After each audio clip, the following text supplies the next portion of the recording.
Hello, everybody, and welcome to the Cheap Heat Podcast.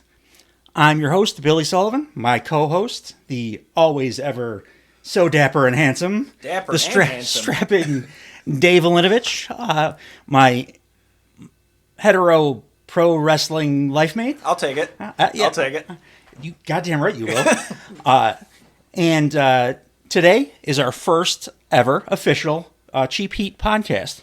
I put up a little snippet of boring, nerdy wrestling stuff for you last week, but this is what, in earnest, our podcast is going to be.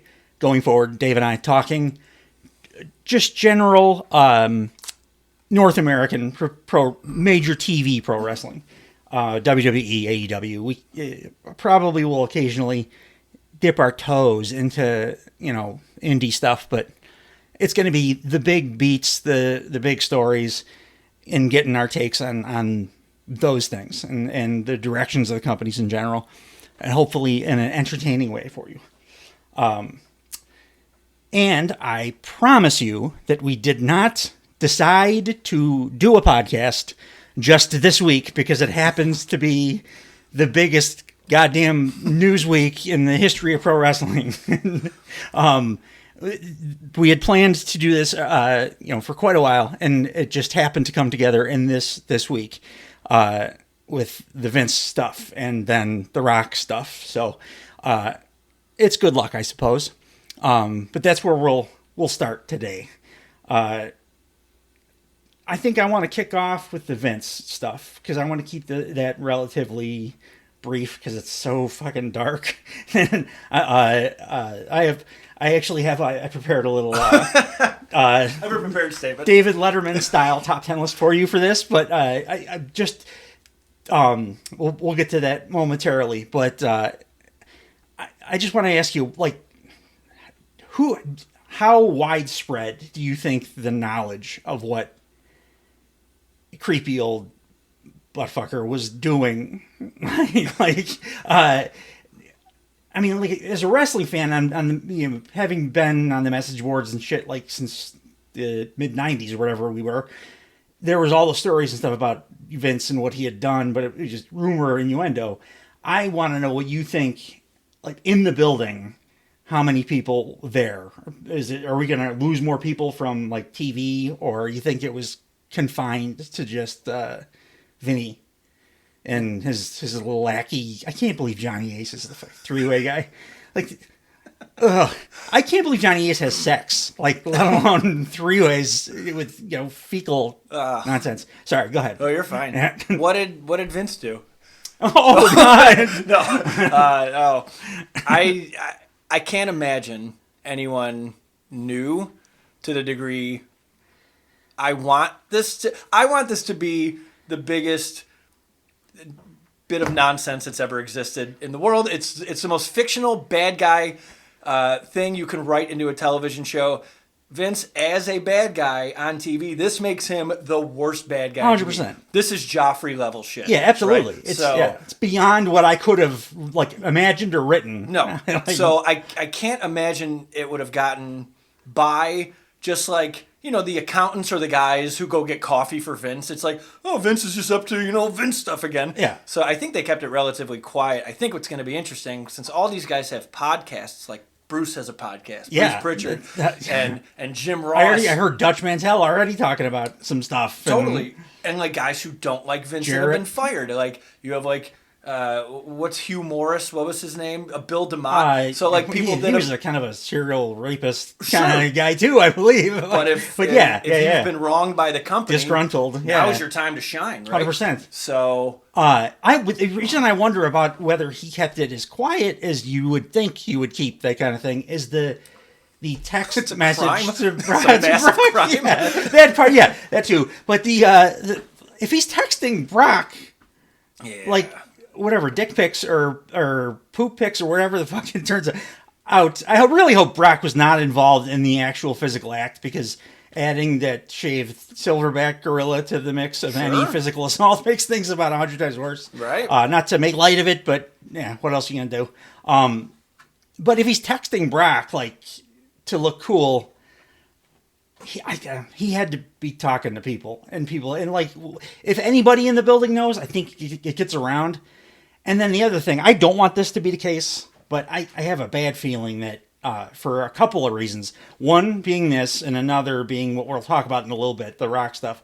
I think Triple H may end up ousted. Oh, he's done. Here. And he's it's done. really too bad. Yeah. Because he's done, I mean, well, WWE is not my, particular flavor. I do enjoy all forms of wrestling, and Triple H has done a really nice job righting the ship and making it a watchable program for the first time in like 25 years or whatever. But in that presser, when Cody did a much better job, being the spokesman for the company, Triple H, when they asked him about the Vince stuff, the color like dropped out of his face, and it was the first time I'd seen him like shaken, and totally avoided the question in a way, like an awkward way, and he's not an awkward guy. So, no, and he looks about 20 years older in a week. Yeah, exactly. So, I don't know. That's a tough spot to be in. Like I said, there's another piece to this too. I think that is an unfortunate secondary reason why I think Trips might be on the way out the door. Which, and if what I'm thinking happens, it's going to usher in, I'm afraid, more Vince-esque style booking for reasons I'll get to. The craziest thing to me about this Vince stuff is, like, I don't know if you've been paying attention to, like, how much mainstream media. It's everywhere. It's everywhere. Right? So it's everywhere now. So it's a big story. But my shock and dismay comes in how little that anybody outside of our wrestling bubble was aware of Vince McMahon, the monster. I mean, the specifics of what he did, and it was so graphic. Of course, that was kind of shocking, but nobody was within the wrestling bubble was shocked that Vince now has got claims against them. And I bet you we do get to your point about this blowing up. I think it's got to be a Weinstein type of deal. Tomato. Now it's like Steinstein. Yeah, whatever. Vince. He would be the first guy ever to start like dookie raping in his mid 70s. So I'm thinking it goes back quite a ways, and we're going to get the floodgates of people that are no longer afraid, right? Right. Well, they said the lawyer for, her name's escaping me, the defendant in this case. Janelle Grant, I believe. Janelle Grant, there it is. Her lawyer's going for a trial. They don't want to settle because Janelle wants this all to come out. That was the "you're fucked" tweet when it was the "I'm not here for money." Yeah, I don't want another penny. I want to speak for those that are afraid to speak up, which means okay, she's aware of other people that this has been done to, and she's signaling those people with that by through her lawyer to okay, it's time to come forward on this old creep. If you're Vince, because he's somewhere right now, and he's got a phone, he uses it. He talks into it a lot. I assume he's in his weight room, but that's the funniest part of that. He was talk to texting. When you read Jesus the text, Christ. He didn't even bother to check if everything was grammatically correct. I don't know. That's an aggressive text. You might want to make sure. You don't want to, as badly as the no, because if a typo couldn't possibly make it more offensive, if you like. But to him. He rewrites TV day of all the time. You would think he would rewrite the text you're about to send out. But I can't imagine he is a... I don't know. What do you do if you're him? Do you go MIA? Do you face it head on? If he's going to trial, he has to go to the courtroom. If I'm Vince at this point, I don't want to say what I would do. But, the full bottle of OxyContin that I'm sure he has in his house would be looking mighty appealing to me. Yeah. If I were Vince, but the thing is that I am not like a classic case narcissist megalomaniac like Vince is. I'm sure Vince still thinks he's going to be able to get out of this. Yeah. Despite probably his lawyer and everybody else telling him. His lawyer retired. That long time guy, the guy who's lived with them forever. I know he's out, but my point is Vince he never admits defeat. Like, Right. And that's one of the problems that led to him being an abusive monster. Is like, he's above everybody else. I bet you he thinks that he's gonna get away with this somehow. I mean, there's 0% chance in real world life Right. that this dude is getting away with. It's gonna be floodgates. But I bet at this point, before like others have come forward, because he didn't even think he had to pay her. Like he was He's so notorious for ballsy. that. But it's different not paying the territories and not paying your like hush money rape victim. I wouldn't be as concerned about like Jim Crockett coming after me as like this potential career life ending type of thing. Yeah. But the balls to like Yeah. even if you're going to make a late payment on that one, like Yeah. that's one you probably don't want to. You can auto bill it. I don't know. Yeah. It's probably set up auto billing.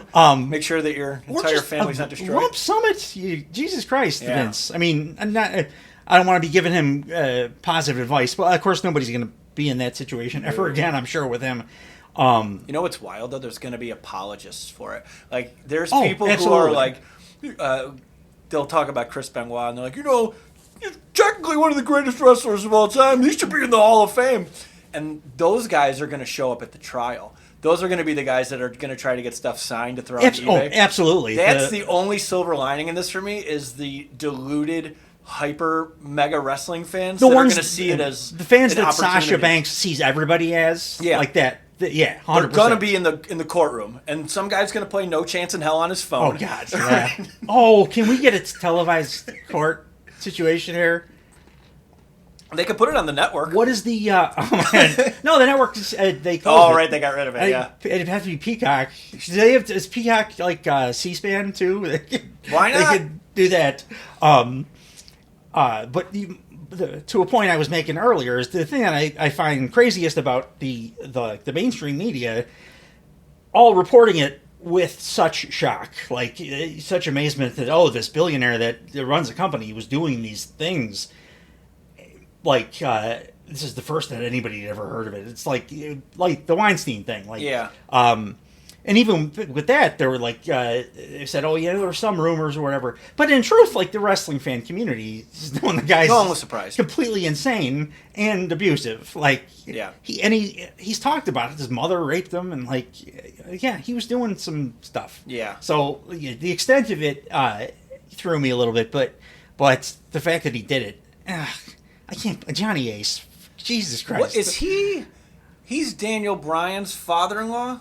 Yeah, Bryan Danielson, yes, whatever? yeah. I forgot about that until you just reminded me. So, like, what is unfortunately. he married to the Bella twins' mother? Yeah. It's a stepfather I situation? believe he married into a Bella, Yeah. a Bella Mama kind of thing. So, does that mean Danielson knew about it? How far does this go? Well, and that's the thing is like, it makes me think about whenever this kind of stuff happens. I have to then reflect upon like my fandom of everybody, right? Like that's the one reason that like even though Moxley's matches are like boring as hell at this point, because he's good, but they need to switch up the program. I mean the Mox wins LOL. I'm not a good guy or a bad guy. I'm just the baddest motherfucker on the planet thing is old, but I have to cheer for him. Much like Eddie Kingston, because I'm pretty sure that they're like okay dudes. Yeah, he beat alcoholism. Yeah, and he was open about it, and he like everything that he talks about. It really comes off as genuine. And like Danielson, as much as I love him, we know already he's kind of a little freak. Like he does freaky little weird stuff. He got rid of CM Punk, so he's in my doghouse. Oh yeah, he's in my doghouse. Was it? Was that ever confirmed that it was like Danielson? He was the head of the disciplinary committee that was responsible for CM Punk getting fired from AEW. I'm really glad it happened in hindsight. I need to know why we don't have that footage, by the way. Like, Draymond Green punches somebody, and it's on TMZ, like, within the hour. Sure. This happened in the most surveilled country on Earth, in the most surveilled building in that country. Like, there's video of the Tony Khan CM Punk. All In? Yeah, like there has to be and how do we not have it? everything else gets out. It's an ongoing investigation. I suppose It's an ongoing TMZ investigation. hasn't stopped that in the past. No, because nothing happened, and he yeah. has to save face. Something happened. I'm really Fine. interested, like what something is, because I lean more at this point towards the nothing end of it. Like, Yeah.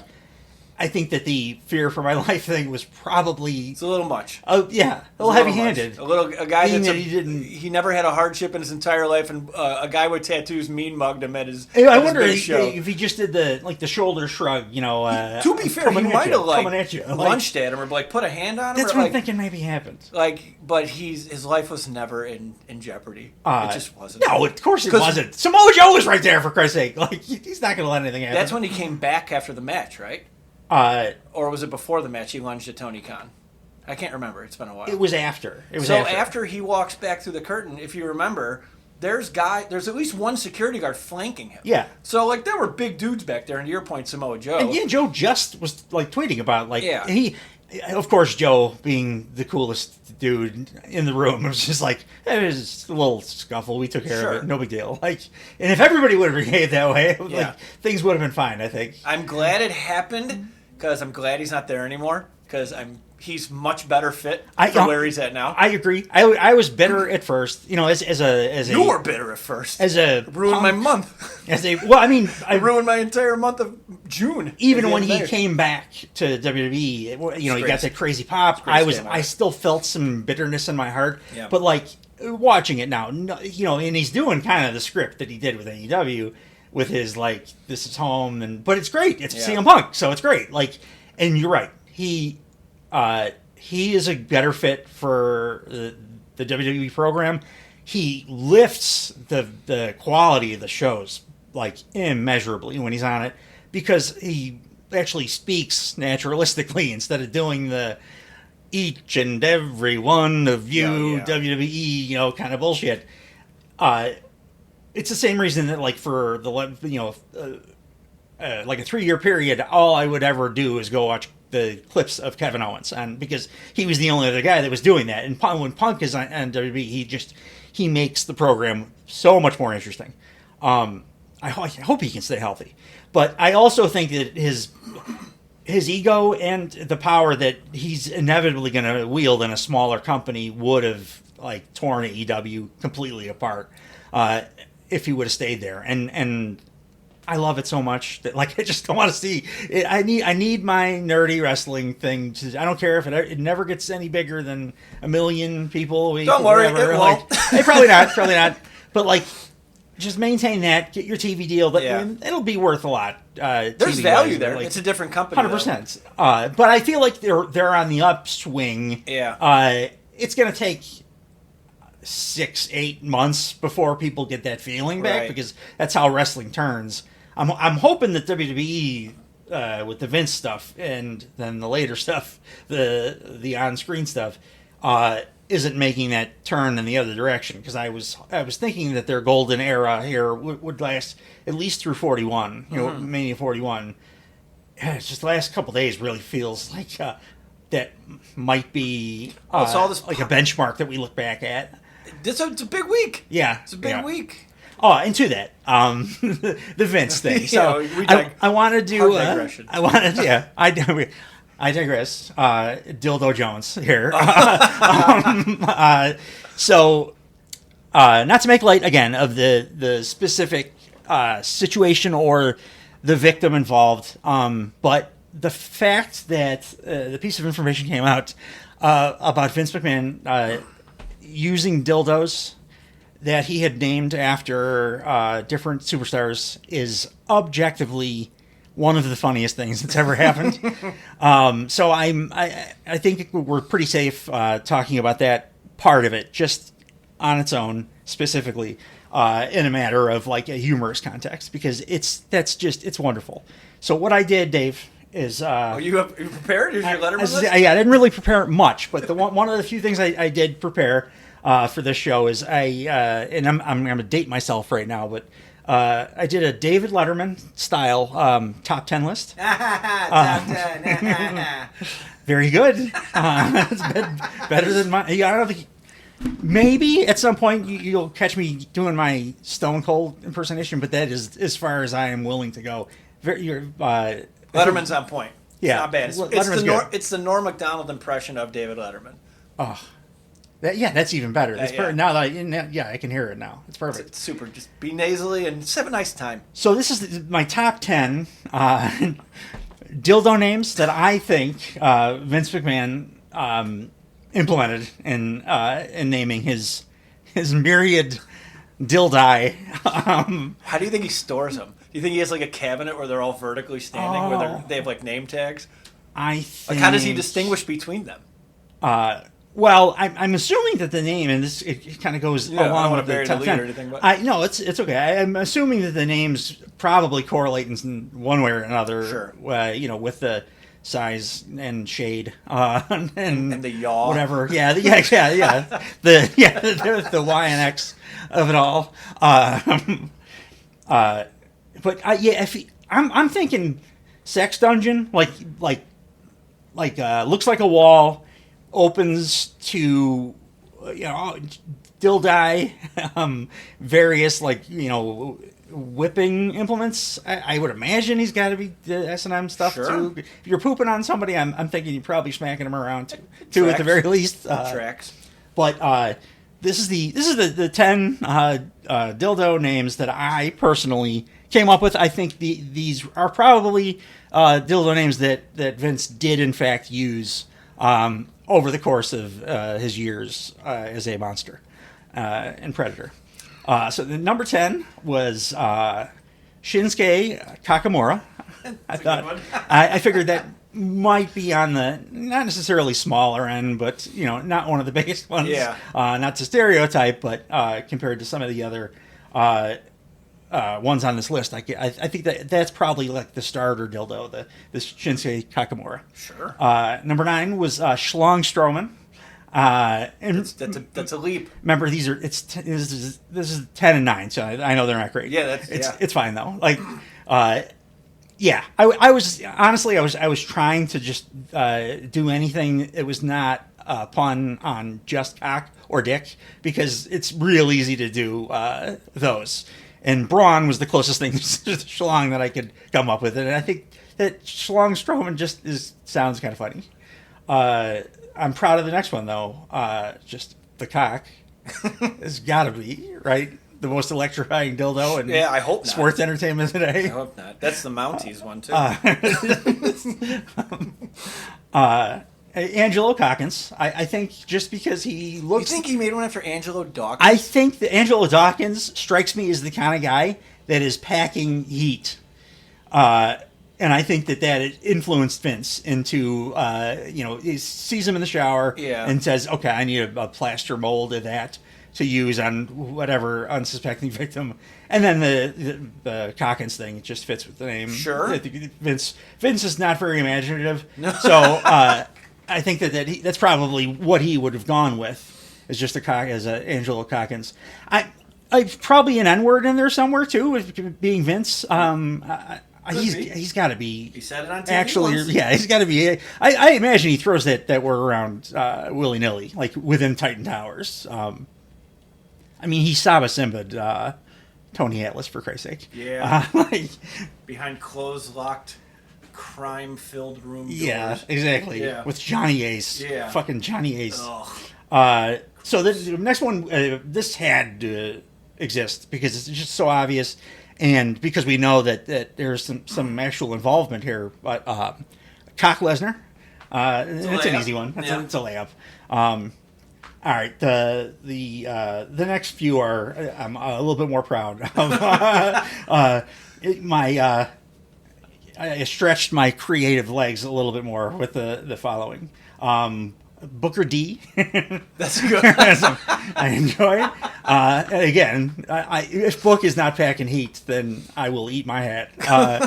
And you know that, Vince admires a man like that, being who he is. The next one, which would be, what are we at? Let's see. Number 4 of the top 10, the Jizz. That's funny. The Jizz is pretty good. That's good. A little out of the box, but yeah, it could have been like one of the dildos that has the squeeze thing. Yeah. You know, shoots fake seminal fluid or whatever. I've never had the pleasure of utilizing one of those in real life. I've seen them in adult films though, so I don't know what they actually put in to simulate the ejaculate. But it's all real. You think they like collect the Peter North? They just pass a hat around like. Boy, that has got to smell pretty interesting after a little while. So number 3 on the list, another one I'm pretty proud of. Nasty Boy Brian's knob. I hate to laugh at my own jokes, but come on, it's pretty good. And again, he strikes me. He's a Hogan guy. Strikes me as the type that might have been involved, like not to incriminate. He's a nasty boy. Yeah, exactly. He's a nasty boy. Yeah. And the knob thing just fit perfectly. This one I have for number 2. I said even Vince would probably shied away from using this one because it would have been just too destructive on his victims. The big D Langston. Because I mean, look at him, right? Yeah. And yeah, I think that's like a hospital visit if the big D Langston got used. Maybe use it on Johnny Ace. That'd be great, wouldn't it? Could have. That would be great. I'm on board with that. Yeah, that's the only rape I'm okay with Vince doing, or anybody really. Because now he's a victim. Johnny Ace trying to distance himself.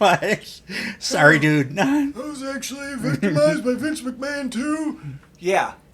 What else could you possibly say? Yeah. Well, I mean, guilty. Nothing. You have to clam up because text messages exist, and like the feds are gonna have all of them. Like once the feds are after you, it's like the people that are like, oh, the stuff they're doing on TV is to distract from the Vince stuff. Like that's great, but it's not going to distract the federal prosecutors who are currently investigating, all of his wrongdoings. They're and in Washington D.C. They're like, hey, let's put this Vince thing on hold. The Rock's back. I can't believe he did voice to text. It's just lazy. Yeah, it's just lazy. It's weird. It's just lazy. It's weird. Yeah.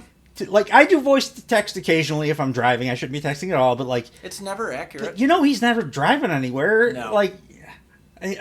Yeah, that's. He's a lazy man. Anyway, the number one dildo in Vince McMahon's sex dungeon collection, Dick the Bruiser.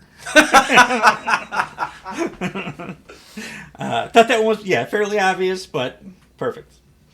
How long did you spend on that? Oh, about 20 minutes. Yeah, that's about right. That's about all the time that. Yeah. I mean, Letterman top 10 lists. I thought you were going to do a Hornswoggle one as more of like a starter thing. I have other. There are plenty of options in the wrestling world. I didn't want to get repetitive with the cock Lesnar. The cock, you didn't pop for the cock as much as the most electrifying dildo in sports entertainment. No, I was thinking that as you're saying them, I'm like, what would I put? And then you said 2 that I thought, which was Brock Lesnar and The Rock. Yeah. They were great. I'm most proud of my Nasty Boy Brian's knob, though. Yeah, that's a good one. That's just fun wordplay. Only like actual wordplay that I used, not just like going through the roster page trying to find what rhymes with cock or dick. And then Dick the Bruiser. Actually thought of that one first. So, on to some other WWE stuff that's a little bit lighter. Legal? Although, almost as sad, but a little bit lighter.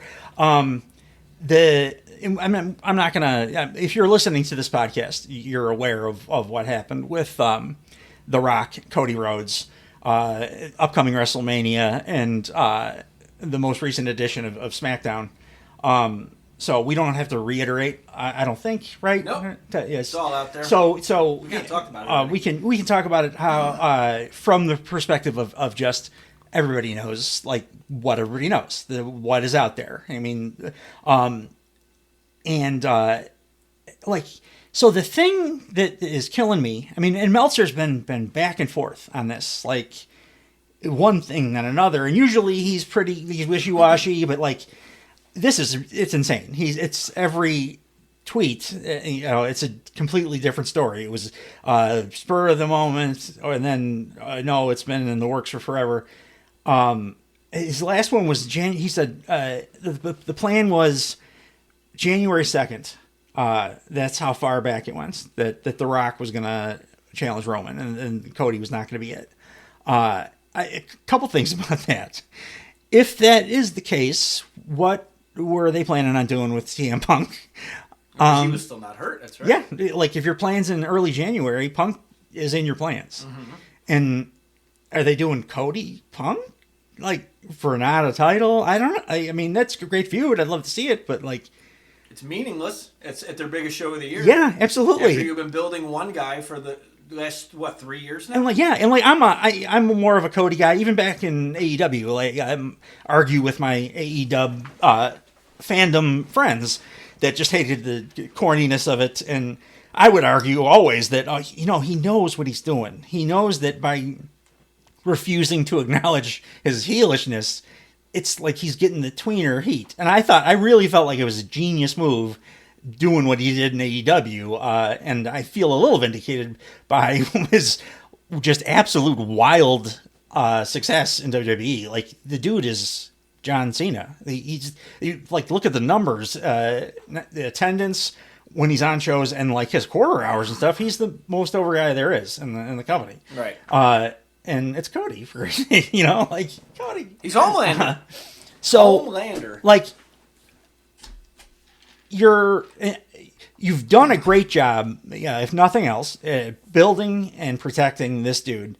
And he's good at protecting himself without shitting on anybody else, which Roman could learn a thing or two from. I think from the promo that he cut on SmackDown, didn't necessarily have to bury the toy title. And Seth, it was essentially we're about to ruin what you were hoping is going to happen, and let me really quick ruin everything else, from night one for you too. But the January 2nd thing. If it is true that that the only people that knew, it was a plan, but the only people that really knew about it were essentially Nick Khan and The Rock himself, Triple H, I would walk. I think if I were him, to be allowed to book, tell a coherent story. All right.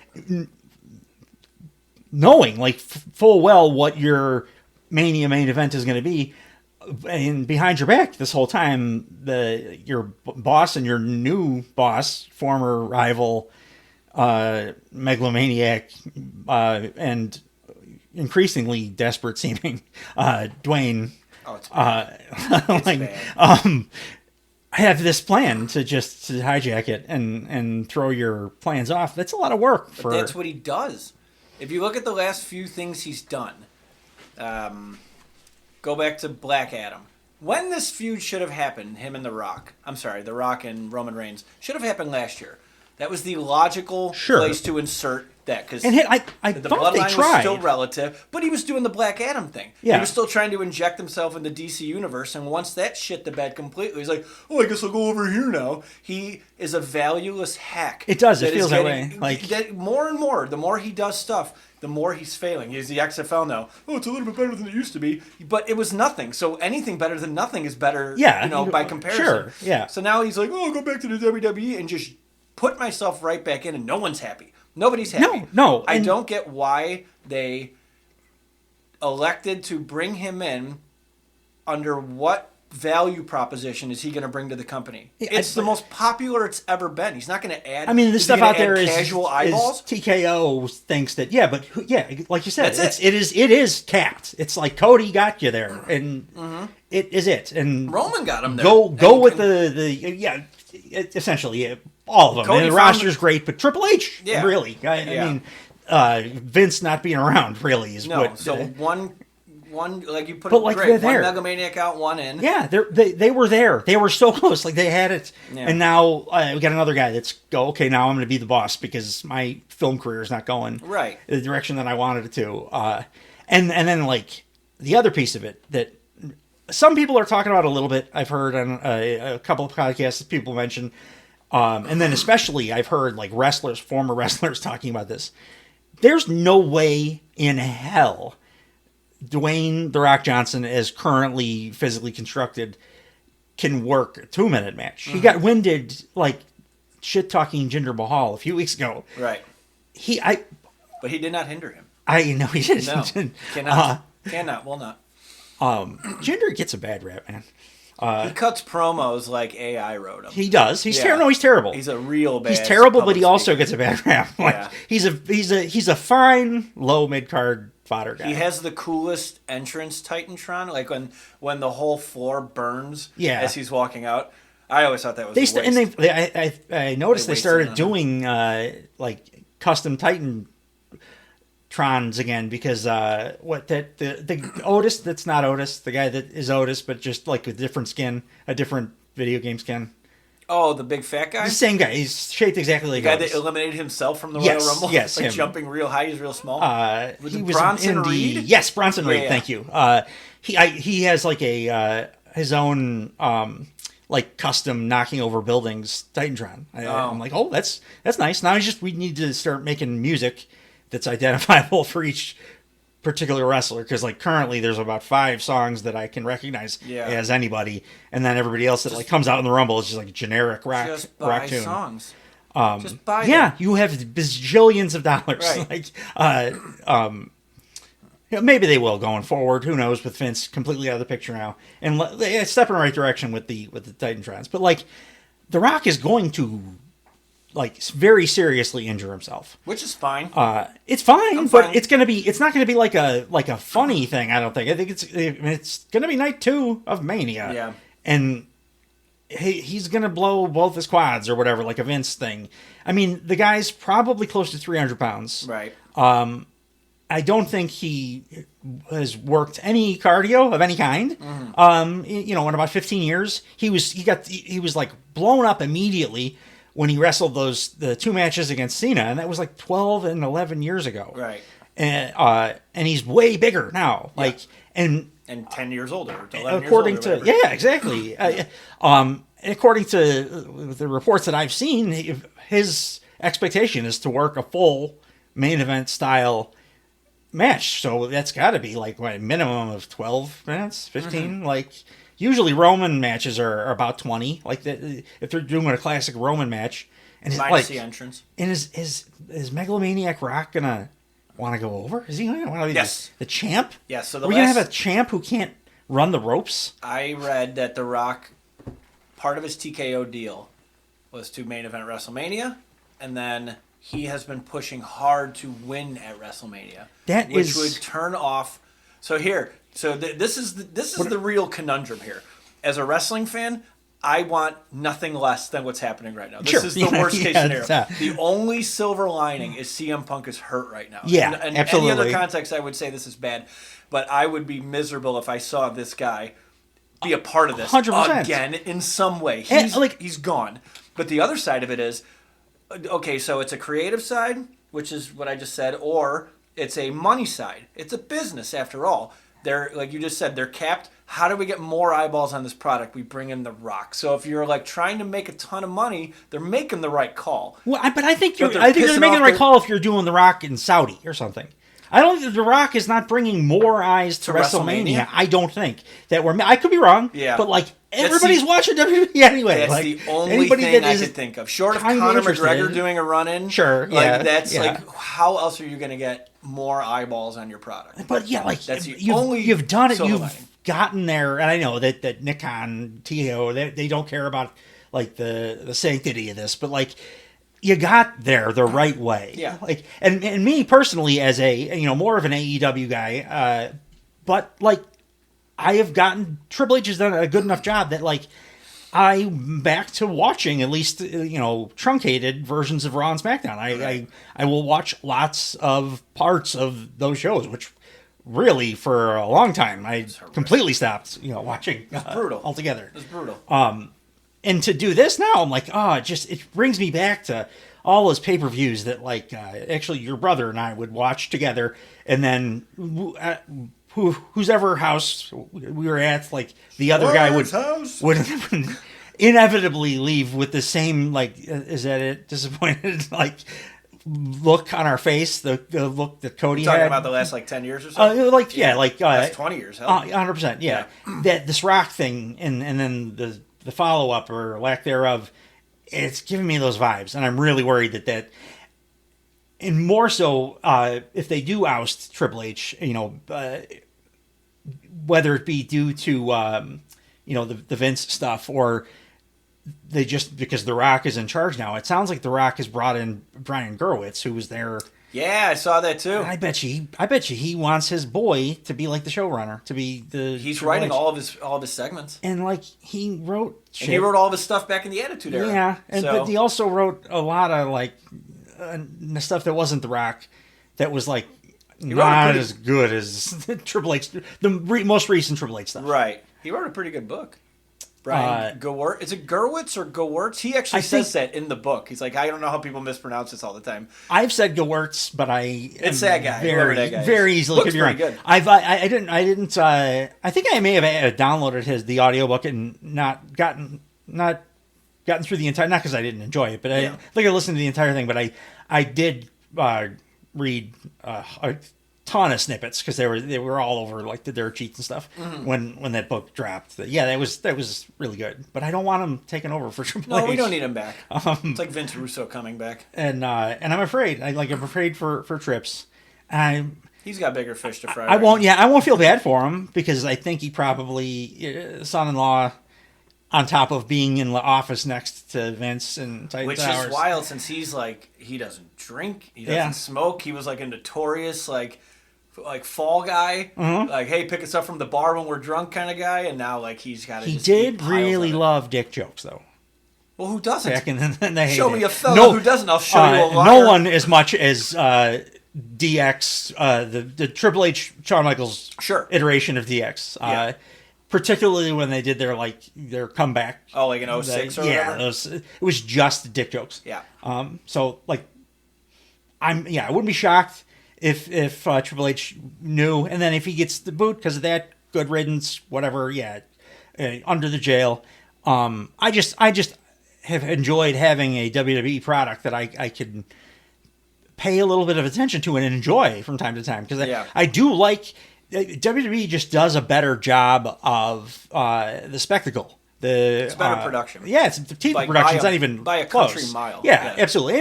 And I give AEW leeway to a degree there because newer company. I do also like that they have a little bit of grit to the broadcast. I don't. Not the mistakes and when the mics don't work and all that nonsense. Like WWE too gritty, but they're like so well oiled. And when they do a thing like Punk's return and that pop, and you get that feeling, it's hard for even AEW at their peak to replicate that sound on TV because even if it's as loud in the building, WWE just has it on lockdown. How to project that, how to make you feel that watching it at home. You would think they would know how to do it in AEW, given that the guy who owns the company is affiliated with both a football in Europe and football in America company that they know how to mic a crowd properly. You would think that, wouldn't you? Yeah, here we are, though. But I was there live for Punk MJF in Chicago, and then I watched it back on TV, and not so the much. twain did not meet. No. But WWE, they know they're never in ring is never going to be my favorite, but I was enjoying the show. We were right there, we were on the precipice of the potentially greatest time. It could still be there. Yeah, 100%, absolutely. They did the work, and it's just been a bad week. And with AEW, at least I'm feeling that they're Tony Khan got somebody in his ear that got him to refocus a little bit on the stuff that got him here. Did you hear that Punk was responsible for the ratings going away? Did you read that? That was one of the things. Yes. I mean, I think you may have texted me that initially, but I did. I then looked it up myself, and it tracks. Yeah, which is I love personally, I don't love the ratings. I don't think they make a lot of sense. I think when they work is when you have fewer products. So like, there's no more Dark and Elevation, right? Yeah. They're just down to 3 shows. So that's fine. But like, if you were on Dark all week and you could just go in the forest hunting boars and just add your win-loss record and like, oh, I get a world title match every month because I'm beating just job guys. Yeah, you're killing the mushrooms or whatever. You're just like, oh, I got 90 wins. Like, who'd you beat? Who cares? I won. I think that makes it more interesting now, though, because everything it's in the light of the day. Like now, you got to see that victories happen, right? And like it's gonna force interesting matches too. I personally, full disclosure, I love the rankings. I was so upset when they went away. He didn't use them right, I don't think, especially towards the end of the ranking era, the first time around. But even bad rankings to me is better than none for the AEW product. And it wouldn't work for WWE. It's just different. They do too many impromptu matches. It wouldn't fly in WWE, and I wouldn't want it there. But I do think it works in the sports oriented broadcast style that they're kind of going for in AEW.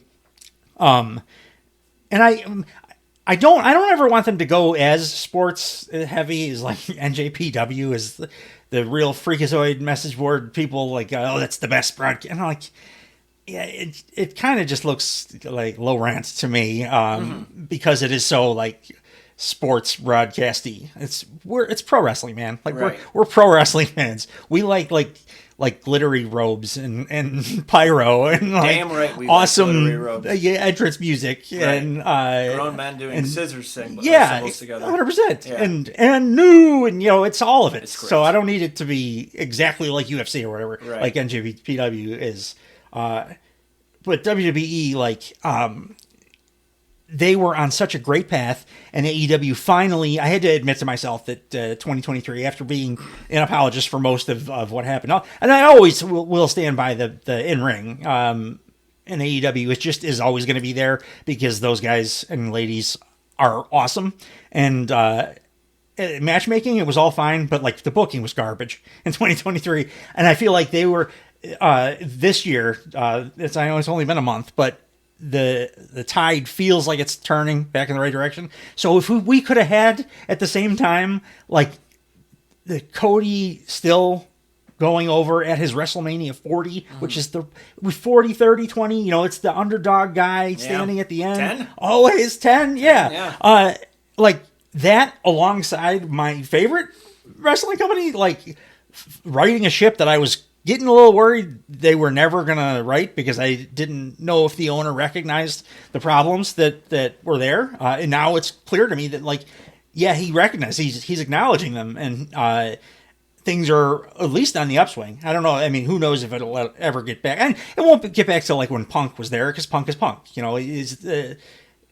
is what was it? One bill Phil? He is a big ass draw. The greatest thing that ever happened. He is awesome. The best thing that ever happened to that company is when he said a lot of bad words in a press conference and after he won the world title and was injured for the next 9 months. Yeah. That is the peak of the company. I don't. Maybe not for me and my nerdy sensibilities, but I do appreciate Punk. Even when he was losing his mind in that Unhinged. You gotta watch when he shaves his It head. was like a promo. He was cutting a promo there. Like, at the press conference? Yeah, like 100%. Off the cuff. It was perfect. It was great. It was so wonderful. I mean, I said it years ago, and to this day, like even through my bitterness because of the bad divorce, if CM Punk started a cult, I would join. I think just tell me he would talk me into it. Just tell me what shirt I gotta wear and when I gotta shave my head, and I'm in.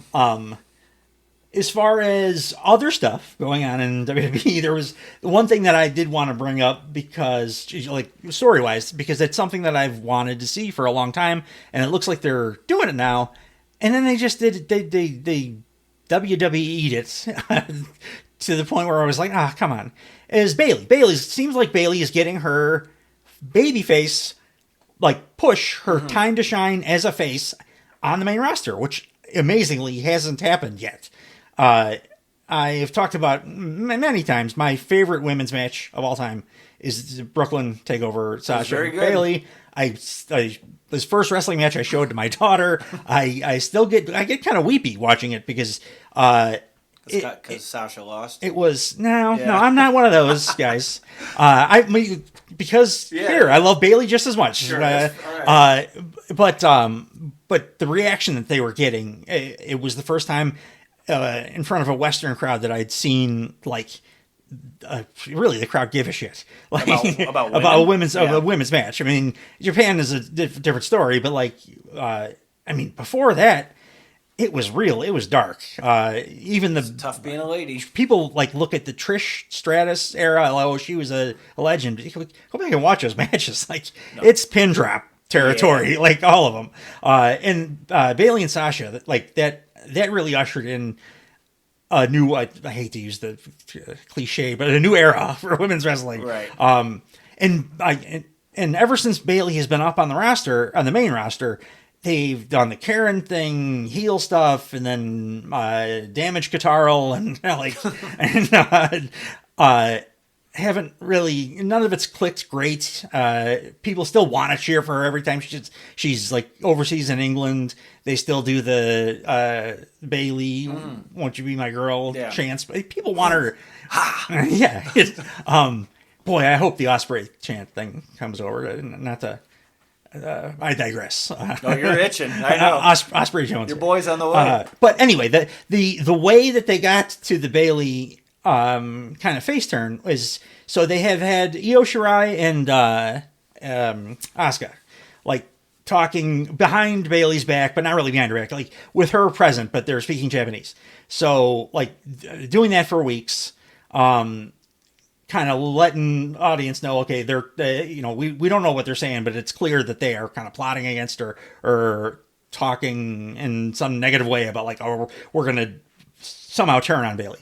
And then on this last episode of SmackDown, which nobody remembers now because the last segment of that show wiped everyone's memory totally clean of anything else that happened on that show, but Bailey revealed that she speaks Japanese, which if would have been okay if they would have stuck with the she said something in Japanese to them.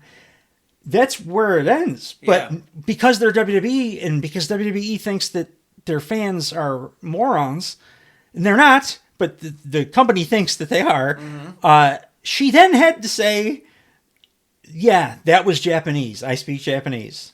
I don't know who. Yeah, they know. They're Japanese. Maybe she has Duolingo. She's got a lot of travel to do. It was the dumbest thing because she said one sentence. Yeah. If she said two sentences, I'd go, maybe she speaks Japanese. Sure. They could have also said she understands Japanese. Yeah, but doesn't absolutely. speak it. Yeah. That's a thing. But I think the speaking, just like you said, give her two lines. Memorize two lines. Yeah. Just do that. And then you don't have to, walk people by the hand through the, yes, I speak Japanese. Ha so I know.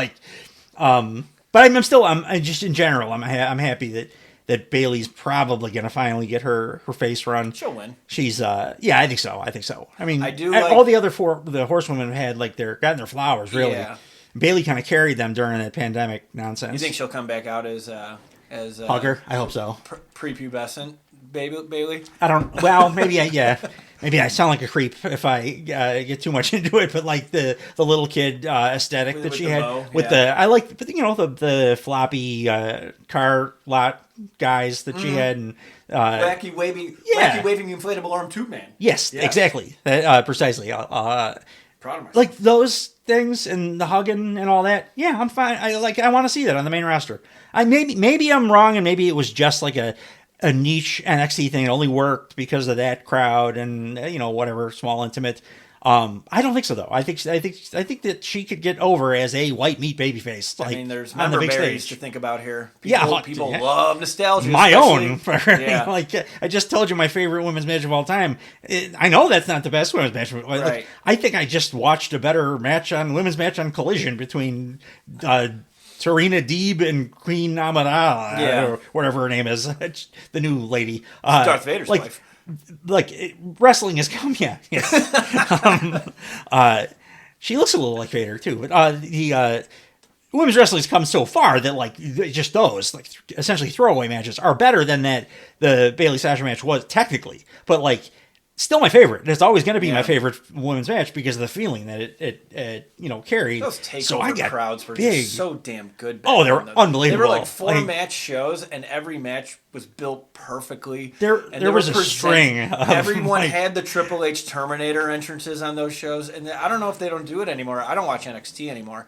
Ever since it got the paint splattering rebranding, the 2.0. Yeah, now I'm sure Braun Breaker looks dope. I don't know. Well, I started. It's the one NXT thing that I have picked up on because now they're up on the main roster, and I'm excited about that too. Who else just came up? Braun Breaker and Baron Corbin as a tag team. He came Wolf up again Dogs. Too? They're the Wolf Dogs together. It's funny. Hilarious. Braun, I'm so glad too that he has expanded. He's not just going to be screamy Goldberg, Ryback-y monster guy. Oh, hire that guy back. He's doing the Kurt Angle when Kurt wore the little cowboy hat. I'm not afraid to make a fool of myself. He's the one that came up with the Wolf Dogs name. I like it. Corbin was of course Corbin, and I think it's the best work Corbin's done in the company too. He's good. He was very overexposed for so long. Absolutely. That and they did this stuff they retired Kurt Angle with Baron Corbin, so people sour on him.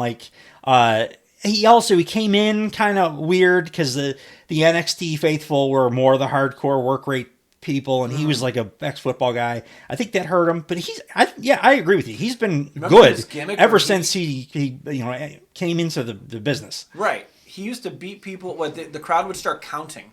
Remember that? Mm-hmm. That was dope. They should bring that back. Absolutely, because no one does that anymore. That's just a cool spot. Yeah, absolutely. Sometimes the old tropes they're that for a reason. It works. But Corbin's done now a bunch of different kinds of stuff. Mm-hmm. They've thrown a lot of. It's almost like Kevin Owens. They throw all kinds of shit at him, and he seems to get almost all of it over. But he really has good chemistry with Braun Breaker. I really wish that they just called him Rick Steiner Jr. His Braun Breaker is stupid, and he sounds exactly like his dad. Mm-hmm. And that's a name that you can make money off of. So, Steiner? Why? Yeah. Yes. So why do you think it's because of? I think it's because Vince he always wants to own the IP. Every game. Yeah.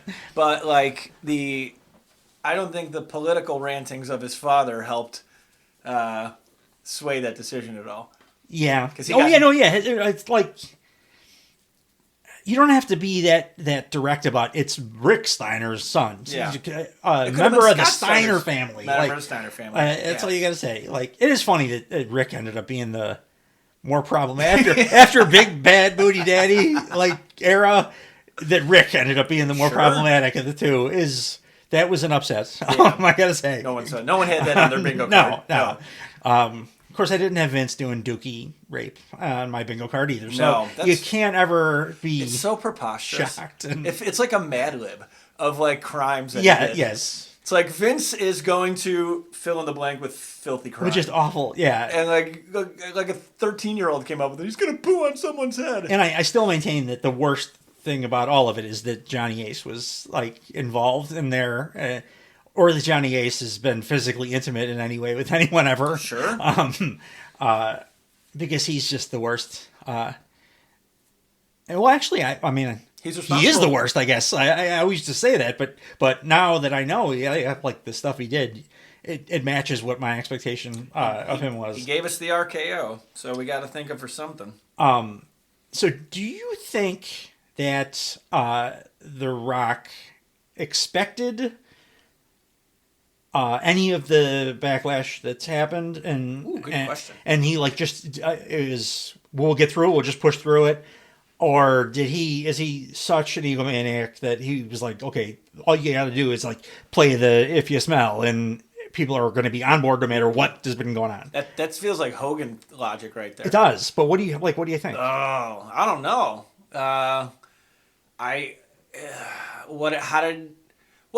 When he came back, because Cena's recently been apologizing for how he treated Brock when he came back. Yeah, Cena seems more introspective than right. Most of these guys.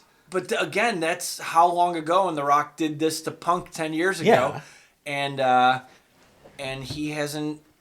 I don't feel like he's learned anything because he's successful all the time. Despite me saying earlier, like he kind of completely like just salts the earth where he goes. Yeah, like he is still a name, and he's still like if like he did Joe Rogan, it popped a huge number for Rogan, sure. like relative to the other episodes. So I think it might be a little of. I'm going to do whatever I want. You want me on the book? Because he negotiated that into his TKO contract. Yeah. So, like, hey, put this in the contract. So maybe he did think there was going to be backlash, and he's like, I want this so badly. If you want me to be a part of this anymore, you have to. I need it. The more I'm thinking about it, it's kind of a dick move. It's a huge dick move. But, like, it seems like a purposely I mean, he is the boss now, too. So it's like as dick a move as it can get. And now that you're saying that he's going to keep working... That's ridiculous. He's going to be working as a weekly character on television. Yeah. And who's he going to wrestle? Like, who else is there? I can't imagine him wrestling like Roman alone. Oh, that's one thing we didn't talk about. Did you hear that they're going to unify these things at SummerSlam? Did you hear that? No. Was that what? That's what's floating around. So what the running theory is Cody's going to win the world title, whatever Seth has, and then Rock's going to beat Roman at Mania, and then they're going to unify those titles and put Cody over at SummerSlam. Great. Which is just the too little too late, man. The pits. Too little too late. And also, wait, who Rock is going to let who go over him? Like, yeah, the guy that really? he's the guy that he's making he's just cocked on TV. Like, totally. Yeah, I can't imagine Rock just even wrestling a match. So the plans will probably get derailed in the way that the Punk plans got derailed because he's going to get hurt. Yeah, he'll be hurt immediately. But like, the reason I asked about that, like, do you think he anticipated the backlash, the big trending "We Want Cody" stuff? Is because The Rock historically has no poker face, and he is not good about like. When a crowd turns on him when it's not supposed to be turning on him, when he's not heel, and something goes wrong, the Roman at the Rumble thing, like when they're booing despite Rock being out there, The Rock, it was the most plain faced. What's going on? I'm disappointed by this. Like he doesn't have a poker face. Not a little. So bit, like, no. If he's going to be on TV and then people are chanting for Cody and stuff, it's going to get real weird. I think real fast. But as a businessman, he might also... I'm just trying to find any way to make this palatable. Like, is it a businessman move or, like, any press is good press, and this has so much attention going to our YouTube page? Sure, yeah. Is this the tide raises all boats kind of thing? I'm not necessarily even making an argument that, like, it's going to hurt their bottom line. That's the only way more, it makes sense. Like, as a storyline, upset sucks. because the show was getting good. Yeah. Like, and this just, it derails it completely. Yeah. Do you have a... Nope. I pointed to my watch, viewing or listening faithfully. No, I'll cut out. It's editable. That's right. No. My watch is telling me it's time to stand. Triple H, I wanted to talk about, and what would Punk if the plan was made, January 2nd. Those guys probably didn't have any plans other than we're gonna put The Rock in here. But like, what would Punk be doing? Like, I was thinking about this. Since he came back the night of Survivor Series, Drew McIntyre has been playing the character he's playing now. Yeah. Since November. Yeah. And like very slowly, and he's doing the best work of his career. He's unbelievable. Now. He's So knew like it's so let's assume Punk's healthy. It's going to be Punk, Rollins, Punk, Rollins, Roman, Cody. What is Drew going to do?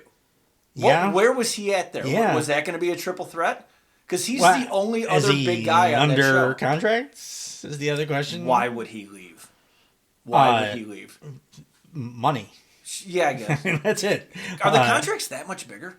With more upside potential, like for merch and stuff like that. I mean, like, the top guys that came from WWE and went to AEW, the downside I think is what So the is $5 million, crazy. It's like guarantee, and the other thing is they are guaranteed contracts. Outside of one guy, CM Punk, because he's being fired with cause. Every other contract has been honored. If they let somebody go, they pay out the contract. That's a big deal too. That's fair. And like, yeah, WWE is you're a brighter, more shining star, but money talks, and like totally. And if a much bigger offer is made for the other thing is way fewer dates. Yeah. But also way fewer everything. Yeah, like everyone that goes there just vanishes after a while. It's because the roster's way too overstuffed. It's way too big. And I like that some guys are like wanting to come over. Yeah, I'm happy to let them go too. Like even guys I like Andrade. Like yeah, he's great. I love watching that back elbow's the dopest thing. Yeah. The Judas Effect should have been retired the first time Andrade threw that elbow. I didn't think about that because it makes it look like dog shit. Great, but like he can go. I'm happy to see him go because there's just not room. Like now, and I think calling some of that is making AEW shows a little bit more palatable. We're getting like Collision the other day, the main event. Danny Garcia got like big time shine for like the third week in a row. After like essentially being ignored for all of 2023 because there was too many guys. Like if Malachi and Buddy are going, and Buddy, their wives are both, and like I love them both. Yeah, but I'd rather see them like regularly performing and happy or whatever, and the roster's more evenly distributed. Like Tony will be able to get out of his own way if he doesn't have so many toys. Because he falls into these ruts of like he's the Queen Aminata right now. That's a trope too. Like it's the Bobby Fish thing where he finds somebody who he falls in love with for like 6 weeks and then just puts him on TV nonstop, but they lose every match. Yeah. Like that's his thing. And that's what he's doing with her too. She's too good to be jobbing out as much as she is. I do think that she's probably going to get. She's going to force the hand because she's so talented. But the fewer toys he has to play with, the more focused the show gets, and it feels that way. I think partly because he has refocused. He's like openly admitted. The thing I really wanted to talk about that I hadn't touched on is how the fuck has Tony Khan's media manager or publicist or whatever, like he must have handcuffed Tony to a radiator like a week ago to keep him from Twitter because he hasn't nothing. Maybe it's the dead. Vince stuff, the Cody stuff. Yeah. Oh yeah. Like, what's the joke is White Claws, but like a bunch of. How could this not be at least one Tony Khan like coked up 2 a.m. like tirade? It's only Monday. Tweet. Yeah. Like this is all like only a few days. He's on the dirt sheets like every single day. Like, he's the biggest wrestling nerd there is. Like it's amazing to me that he's been able to keep his mouth shut or tweeting hands from clicking. Maybe that's a sign of growth too. Like I can only hope. Maybe he realized that he is more than 13 years old and doesn't need to emotionally react to everything that happens to him because he's not always receptive. That would be growth then. That would be growth. He's not, when he goes on those tirades, it's not like someone of note is calling him out. It's like no, and they're usually misunderstood too. Like the gender hook thing, people totally misunderstood that. But I mean, it's his own fault. But like the hardcore wrestling nerd understands what he means in that, like, he wasn't knocking Jinder as a performer. He was knocking the realism of Jinder hasn't won a match in 2 years. Right. Now he gets a world title shot.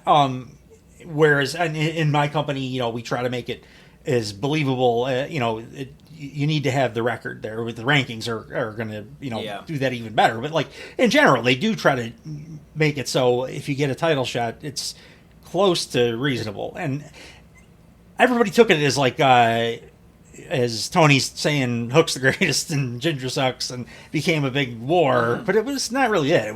It was him doing his nerdy wrestling shit that like doesn't make sense. He hasn't won and go to cage match. You can look it up and cage match. that's what he. I mean, that's who he is, though. Like, but that's his source. So he doesn't like when he's talking about this stuff. He's talking from that perspective. But most people are not that guy. I kind of am, like to a degree. So I understand it, and I hear it like as it is meant to be said. Yeah. It hits my ears the right way. The rest of the world, which Tony hopefully now understands, doesn't see things that way, and it comes off as just either embittered or like he's ripping another performer, which is not a good look.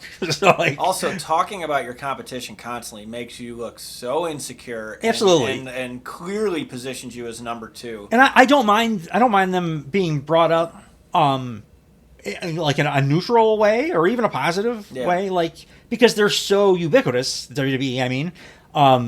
And one of the things I like about AEW is they acknowledge there is a world outside of AEW. They'll talk about every promotion that somebody's worked in, or if two guys or girls are feuding in AEW and it's happened elsewhere, in whatever. Like they started doing that in WWE as well. Yeah, I think that's one of the few things. AEW. I think competition's great, and I think that the competition did help elevate WWE a bit, but it was mostly just WWE on their own elevating themselves. But that is one area that I do think AEW directly positively influenced the Fed, is their willingness being able to acknowledge that the world exists outside of the universe. Sure. I mean, they had the TNA championship belt at the Royal Rumble. When she walked, so that was cool. So I do like Swerve Strickland just did cut that fantastic promo on Collision talking about becoming Black History, but he's name dropping people that he respected, and Kofi Kingston was one of them. Like, that's a good thing. That's fine. Like, I don't think that makes you look bad at all talking about the competition that way. No. But just bad mouthing the competition. It's a weak guy move. It is 100%. Big guy, and it feels that way. But you're right with just like bringing up MJF did that when he would cut promos. Baron Corbin all the time. He loves him. Yeah, but casually just mention The Rock, Stone Cold, John Cena, and everyone's like, oh, cool. I think that actually makes you. It makes the performer feel like stronger, more confident. Sure, because you're perfectly willing to talk about these guys. I'm there too. I'm going to be one of them, or I am one of them. And that's how it gets like the context with which Swerve was talking about Kofi. Like, he wants to be the Black History in AEW. Yeah. Like Kofi was. And I mean, they're friends as well, but like... Sure. And he name dropped Athena, too, which is... where is she now? Ring of Honor? The way he put it was... and it's more accurate with her than any other wrestler I think I've ever seen. She's been carrying Ring of Honor, that entire promotion, on her back. She is Ring of Honor. Like, that's where I do think some of the ranking fodder is gonna. I didn't even think of that. What happens if I go to Ring of Honor and just stay in the forest and hunt boars? I think go challenge Samoa Joe. I think eventually, as things get more difficult, because the longer it goes, it is more difficult. I don't care. Keep it. I don't care if it's hard. Keep it. Just do the hard thing. Yeah. But I think that you do need some kind of a dark elevation, something, kill the boars type of thing. And I think Ring of Honor the trickle down might eventually get there, and that's where it's going to be, which I'm fine with too, because I've wanted it gone for a long time. I think it just adds nothing. It gets in my way on Dynamite when I'm watching the show that I love, and then another promotion that is like way less interesting and has way less heat, and performers that I don't care as much about are then injected into the show that I like. Like, what? No thanks. No. I'm good with CMLL, like doing what they just recently did. They got to explain who these guys are, though. I don't know who these guys are. Yeah, I mean, like some of that. So some of that, I think that argument essentially. I get to a degree, but I really do think that. I think the AEW fan, even the average AEW fan, is pretty hardcore wrestling fan. So, like, they're not going anywhere. It's the same thing we were saying about the WrestleMania thing. Like, what's the purpose of this? Is it to gain business? If you want more viewers, tell me who the two guys under masks are. Make me care. Sure, That's but like it. my point is that like the AEW fans are they're not going anywhere. Already know who those guys are. You guys are all flying from London to go to All Out or All In or whatever. That's why I say I see both sides. Yeah. Like one, I don't know that they're trying to grow as much as you would think. Right. But they're privately owned. They don't have to show quarter over quarter growth. Right. And like Tony Khan seems like he's booking for me, like for the hardcore wrestling fan. It's a well-funded indie fed. Yeah, which is fine.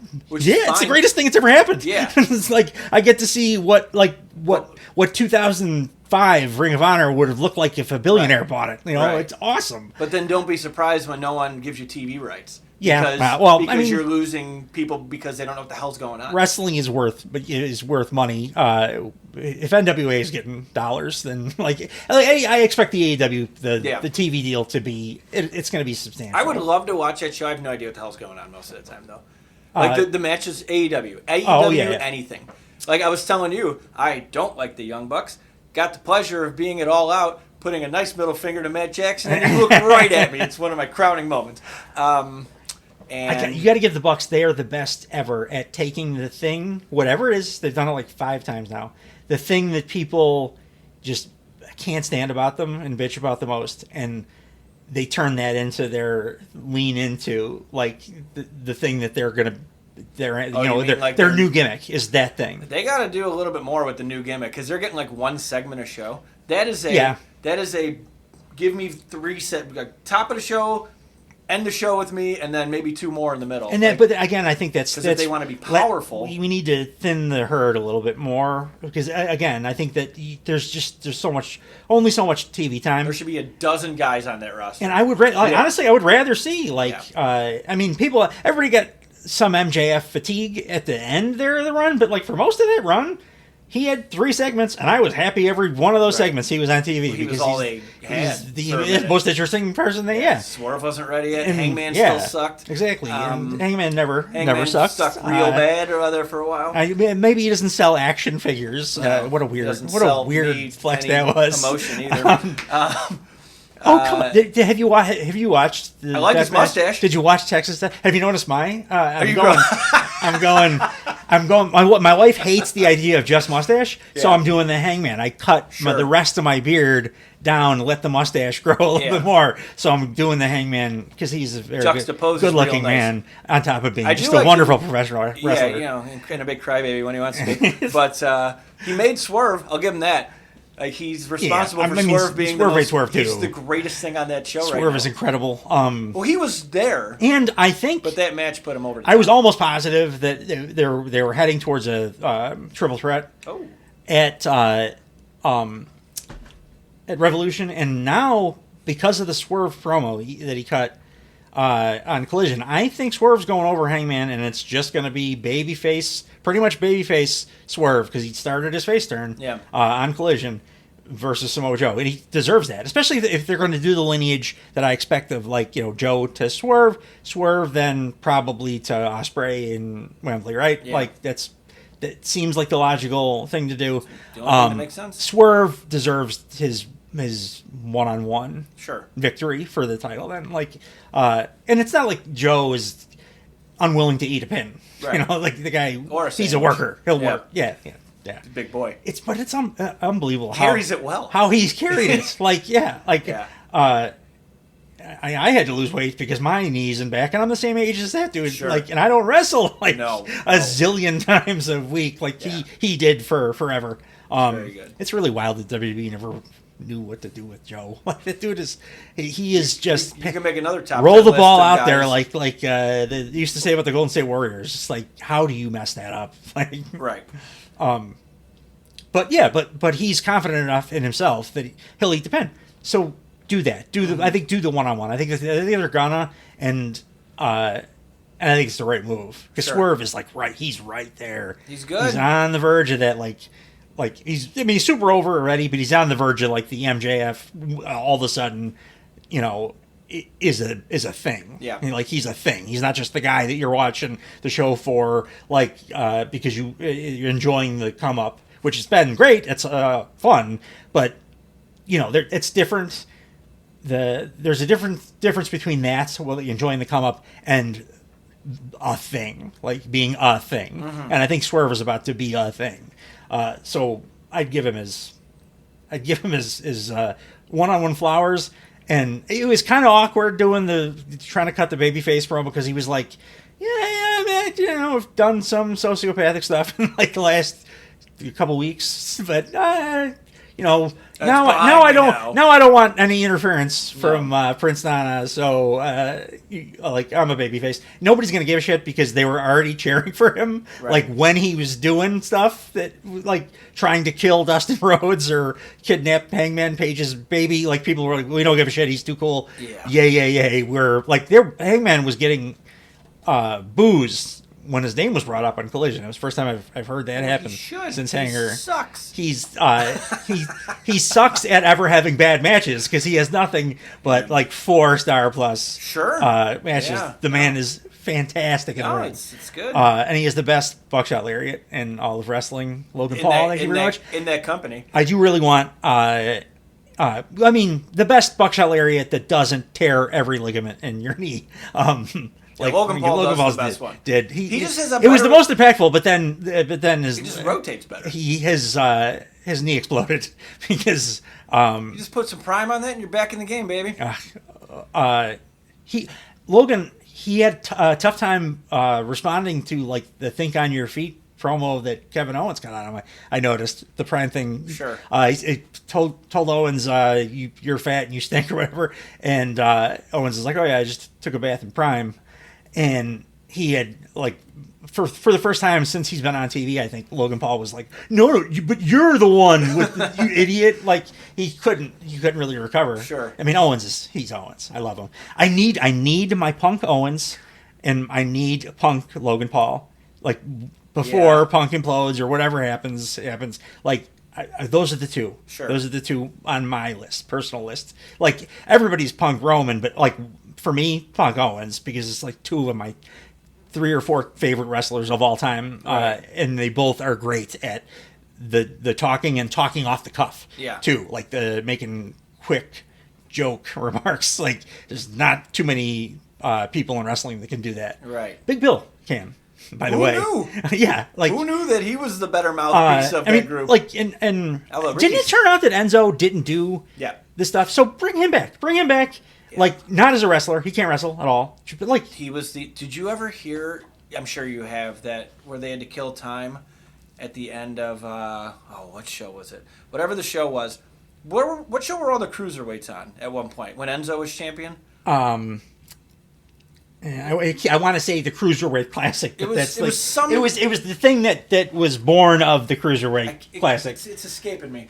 But... 205 Live. Yes, 205 Live. So where they had to kill like 10 minutes. So Enzo they just told everybody to go to the ring, and Enzo just cut a promo on every one of them individually. Yeah. He just went around in a horseshoe. He's one of the best talkers ever lived. What did he say to Devon Dudley? No, was it the lazy eye to work line? When they debuted on the main roster? Yeah. And he but like you said, he can work the crowd. He can come up with stuff off the cuff, which is super valuable to have. It's a shame that he's not being utilized by somebody. Right. But they took him off TV because it was the morning of SummerSlam. Yeah. And the girl accused him of doing stuff, and it was. None of the math added up. Yeah, turned out to be Darby Allin nonsense. It's terrible. But that's out there now. We know that he's so. Just bring him back. Put him on TV. You got Ric Flair coming out. Did you see Ric Flair on that comedy show? No. I gotta send this to you. So there's a show called Kill Tony. Are you familiar with Kill Tony? Yeah, absolutely. So Ric Flair was Tony Hinchcliffe. Tony Hinchcliffe. Yeah. So Ric Flair was the special guest, and he did Rogan earlier that day. You could tell like who's going to be on Kill Tony because it's whoever did Joe Rogan. Yeah, it's all that. It's Rogan's all running buddies. Yeah, it's all the sycophants. And they, so Ric Flair, a notorious drinker, was... No. Flair? Breaking news. Breaking news. And he went to Kill Tony, and he was all tanked up, and he didn't get the premise of the show where the comedians were roasting the open micers. Oh, jeez. And he's saying, like, all the stuff, he's not going to be a part of this. You just got to watch it. But he completely cuts a sad boy promo and brings up how his kid's dead. Oh my god! And then the comedians get bored and they start picking on him. And then he just gets up and leaves. And then Tony Hinchcliffe's a massive wrestling fan, and he's distraught. He talks about it all the time. He's so upset. Oh yeah, because you just screwed up Ric Flair. Like it's Ric Flair. And the other comics are just brutalizing him. But anyway, yes. But my point is, like, you put Flair out there, like, why can't Enzo come talk? Like, and like, Big Bill is more and more just like really funny, and he's really a good talker. And now I think you can bring Enzo back, stick those two together, and it doesn't have to be a mouthpiece situation. I think they could bounce off each other and do really, really good stuff. I think Big Bill could be much more than the big guy, you know, like the Giants guy, like, which is, I always kind of thought he would be stuck in that role because that's what I thought he was only capable of doing. When he came back after the having to leave because of the alcoholism thing, and he was in great shape, and TNA and then in AEW, like his in-ring stuff obviously got a million times better. Right. But I did not expect the personality, the mic to come through like it has. And I think he could be like a big time star. He might be somebody that the Fed is looking to poach. He might become, well, Ricky Starks is coming, so he might as well too. Again, I love Ricky, but you know what? Ricky can go. Ricky needs something different. He can go back to TNA. I don't want him in WWE. Who's he gonna feud with? Yeah, I don't. Yeah. Angelo Cochran? The problem is nasty boy Brian Sapp.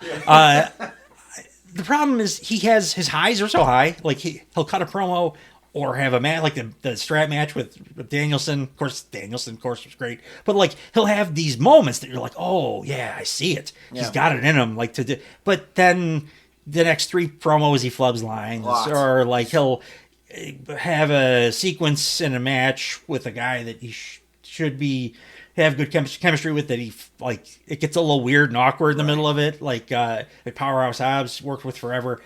It was always kind of awkward, and it wasn't Hobbs because then Hobbs went on to have other matches that never happened in. Yeah. So like, I think he's gonna leave. I think he's a Cody guy, so I think he will end up in the Fed. But I'm okay, like letting that roster spot open up too. Like give the women, now they're actually giving, the women's division. It's still far from where it needs to be, but like Tony Storm is a character. Yeah. I don't really like the Timeless Tony thing they're doing. The black and white, and it's a little too sports entertainment-y for me. But from that, we've gotten Tony Storm doing commentary, which is the goddamn best thing that's ever happened.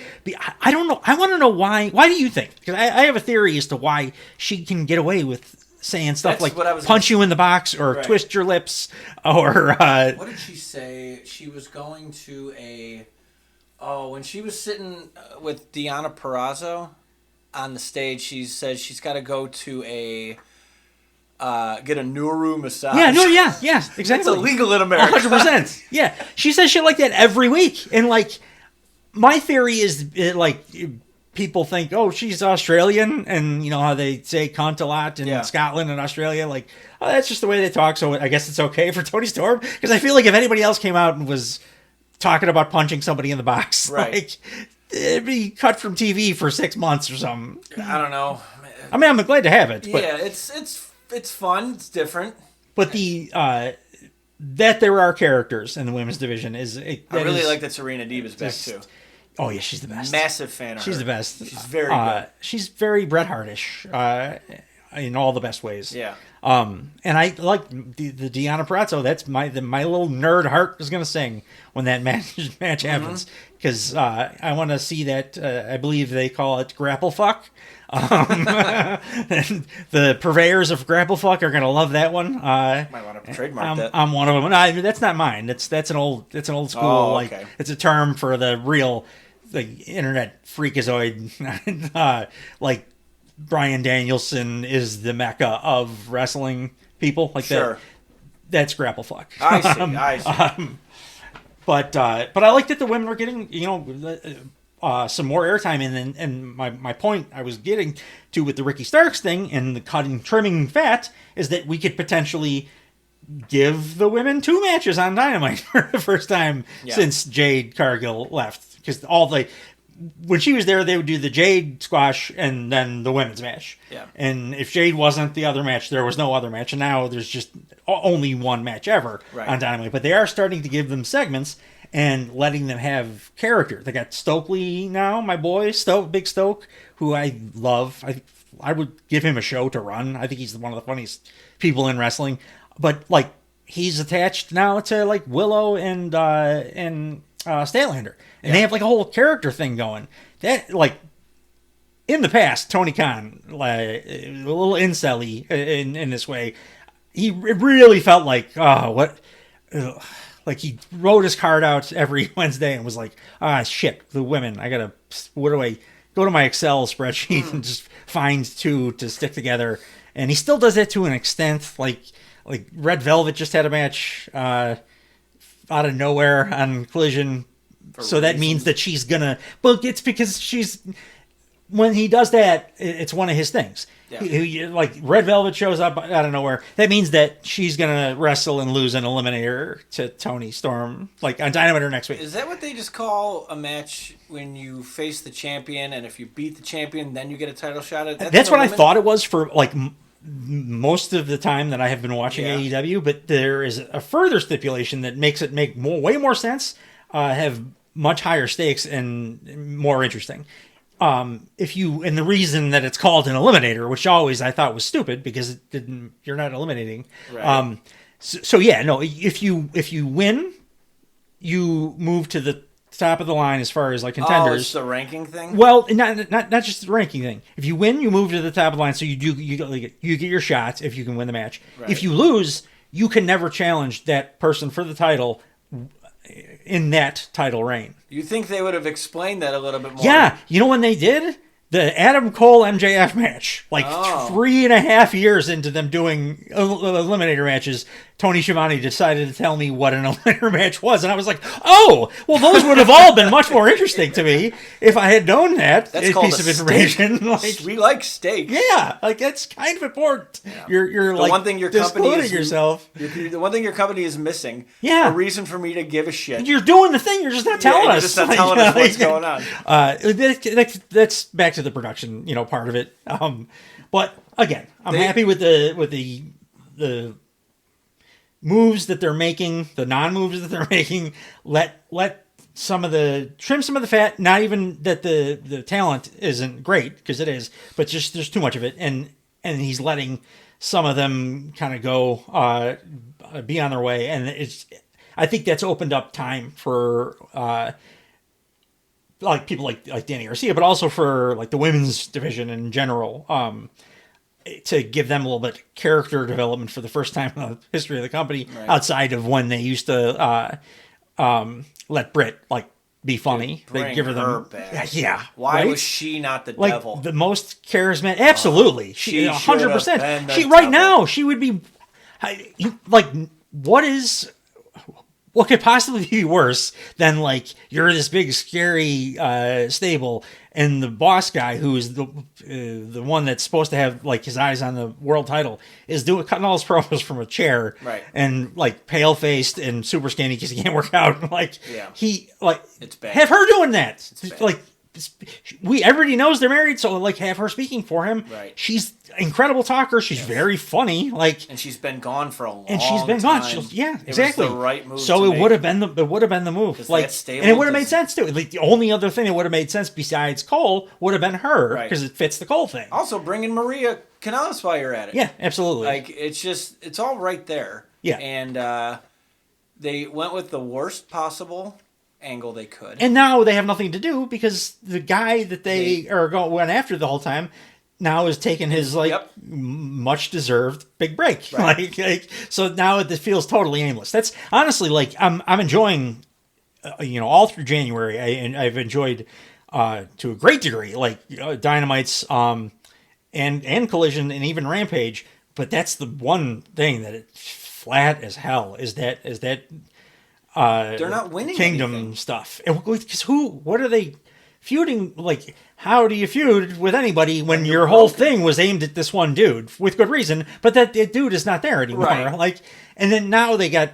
I'm hoping the Bullet Club Gold like acclaimed thing ends up being them feuding with each other and That's not. the only I thing hate the that'll be Supergroup thing. Yeah. And it's time to turn the acclaimed heel. I think. Yeah. Billy Gunn always has weird vibes to me, but it's time. Like I've had enough of the Road Dogg thing. The coming out and doing your spiel without really wrestling or whatever. Right. The feel good, get the crowd up stuff. That's been going on a long time. So and like I want to see Jay White like try to be babyface. I've never seen him do it.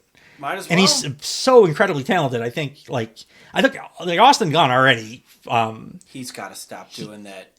By the order of the bang bang. It's the dumbest thing. That makes me physically uncomfortable. They're not all going to be home runs. But Chris Jericho will tell you. But that's part of like their entrance. Yeah. And they're like it's cool how they come out. That's very it's an awesome entrance. Their presentation's fantastic. Yeah. And when they shoot the guns and they spit the water, that's awesome.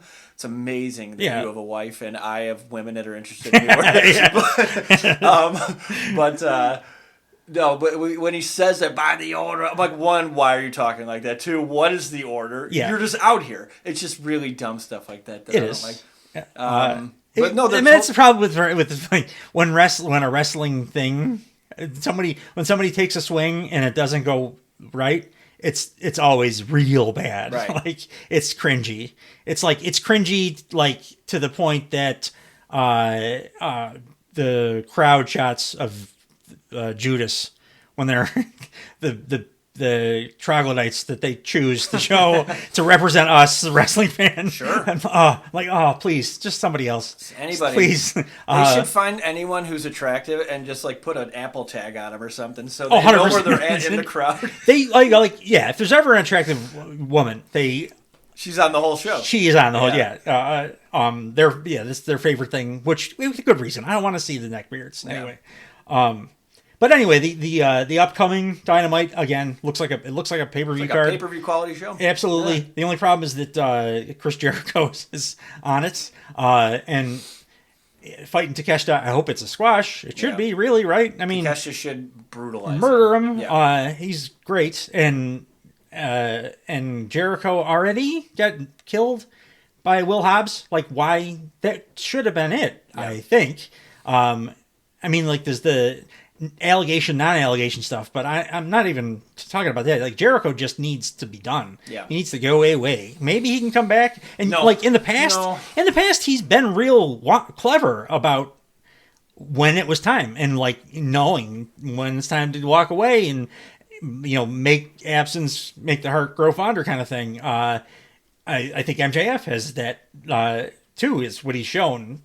He recognized when there was a little bit of fatigue setting in. Okay, it's time for me to take a break. People will love me when I come back. I wish John Moxley would recognize that a little bit more. Yeah. Jericho had that for his whole career. He would step away, do his Fozzy thing or whatever, but it would always be like right when it was about time for people to start getting tired of him. Yeah. And he would come back with a new thing and it'd be great. I mean, he's probably too old now. Just his last really good match was 2 years ago. So I think it's time to go away, but I think it might be time to go away and stay away. Go away and tour with your band. Do your cruise. Nobody wants to see you wrestle anymore. But that's the problem, though. If you you were talking about earlier that if you do want the wider audience, he does pop a TV number still, and a live crowd. Like, Great. he is a draw. I hate it. I'm gonna be a huge It's terrible hypocrite TV. here. I don't want to watch it. It's like, No. But if you're looking for the number, you keep. Well, he's him. not doing a too Like, good of a job. 'cause I their want to watch numbers- CMLL guys wrestle Yeah. the Black Blue Combat Club. Like, Their number that's not going to hasn't- pop a number like No. Chris Jericho. They keep But going my down. personal taste, I like. I always make the and it's bad faith. It's a joke, but I always make the comparison. Always Sunny and Bazinga. The what's the name of that show? The number Big one Bang Theory. Big Bang Theory, as in Big Bang is WWE and Always Sunny. AEW like never ever gonna come close to doing the numbers that like Big Bang Theory does. Right. But for my personal taste, Yeah. it's a million times better. That again, like I said, it's bad faith. It's me taking a shot. When it's closer to like good, I would say like the good era Marvel versus like more of an art house, like Scorsese-esque kind of thing. I think that's the comparison that I would make with AEW and WWE more directly. Like I enjoy them both for different reasons. But if you want to pop the number, if you need that broad, audience, Chris Jericho is still a name, and I hate it. I hate that he is a name. Like I don't know if any big names are even going to, because they brought Edge in. I think it's doing pretty good. It started weird and stale. Yeah. And then after that pretty kick-ass match with Christian he raises all ships. He's incredible. Undoubtedly. But like ever since then, Edge just kind of found his groove, I think, Right. in AEW. As grizzled. I'm fine with that Yeah, too. Like I didn't want him in in WWE anymore. There was nothing for him to do. Yeah, no. He came out at WrestleMania. He put some sunglasses on. He had a really weird like pair of wings on, and then I was supposed to be like, "Whoa, look at this badass coming!" Like Yeah. I couldn't care less. No, I mean me either. Like I cared so much goodbye. more about him. Goodbye. like, Thank you. Now than I did at that point. I feel that way about Seth kind of too. Now God. we talked about it a little bit. Like, but he's Be a great. He shame can if do he everything. kept tearing but ACL. like, yeah, Be a shame. yeah, be an awful shame. Be an awful shame if his other ACLs was just like me too. But he's got nothing else to do. Once the Punk feud happens, Punk back healthy. That's it. Well, I don't want to watch Seth wrestle the same guys again. When did he debut? 10 years ago with the Shield. Something like that. Yeah. In 2014. It's just enough. With Jericho, I get physically uncomfortable watching him wrestle because I think he's going to die. Yeah. So he'll try to do the lion salt to prove that he's And still almost a big land on boy. his head. And he'll land on his Yeah, head. yeah. He also has I'm sorry, I don't mean to body shame here, but come on. Go watch him back when he was doing the list and he looked like an H&M model. Yeah, And then he gets absolutely. to AEW and you're like, what the fuck happened? I mean, like he did. It was impressive that like when he did the thing, it was like, people were making fun of the way he. but then he his goes body. on and then Instagram. got shredded. He has weird abs, though. But it's weird, yeah. He's Yeah. like because he's old guy, like, and he's got the what happens? he's got the pec problem know- that Kofi has from you know getting what chopped. that is? They say it's from taking chops your whole career. It Is just caves in your chest? It'll stop developing. No And, like, shit. yeah. But you got that with abs. It's a strange. It looks like H.R. Geiger stuff. Like, it is not pretty. And Jericho's got like old guy hair where it's like it's dyed, so it doesn't, it's not gray, but it's the kind of hair that you can tell is gray hair that's dyed because it's got that straw-like texture. Yeah. It's just his look. He's got the hair of that German guy who chose the cut poorly in Last Crusade. Yeah, exactly. Yeah, Yes. yeah. Right before he exploded. And his reinvention stuff has not worked for a while, and he's tied in now to too many guys that I really like. Don Callis is great. I love Powerhouse. Kyle Fletcher is an incredible up and comer. I think he's wonderful. He's got like Osprey level potential. He's fun to watch. And Konosuke Takeshita is like unbelievable. He's Kenny Omega but younger and Japanese. You just have to pay bigger. attention to who is doing well in that company, and they'll inevitably be shoehorned into a Jericho feud. That's kind of like a rite of passage. That's there. why I need him to go. Yeah. Because like I'm tired of that happening. Yeah. Like he always And he'll tell everybody to listen that oh yeah, but I put people over in these. I give them a rub. Like nobody comes out better on the other Giving end. somebody a rub implies that they're going to be catapulted after that. Yeah. And no one ever is. No. Who's the last guy he put over that actually benefited strongly from MJF. it?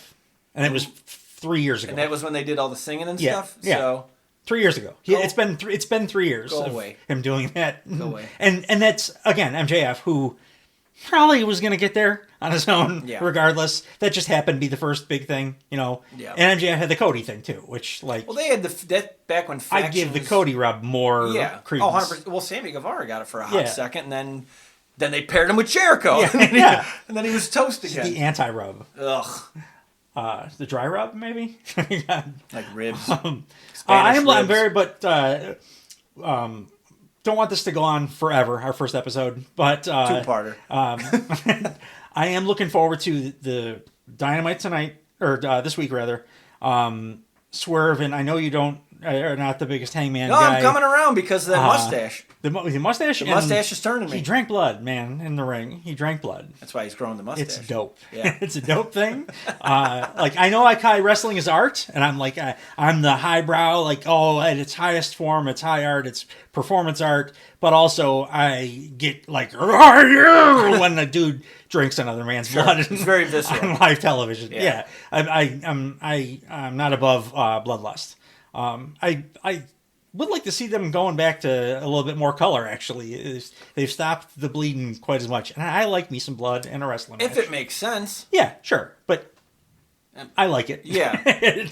Maybe John Moxley takes a beat. Yeah. No, I would say anybody but Mox can start bleeding. I'm happy again? to see some blood. Sure. I think it's a TV mandate because of the you see it in pay-per-views now, but you don't see it on the week-to-week TV anymore. It's a little off-putting. I miss it. A little off-putting sometimes where it also too, that's if you listen to Cornette, I know you love Cornette, but if you listen to Jim Cornette or Paul Heyman or anyone that's like an old-timey booker, you gotta stack, everything can't be in everything. So like if someone's bleeding here, you gotta crescendo to table spots. You can't have them in the first match and then have them in the last match, say who's all their meaning. So yeah, there's precious few that can go like full bore and then the next thing, the new full bore. They like Ospreay and Kenny.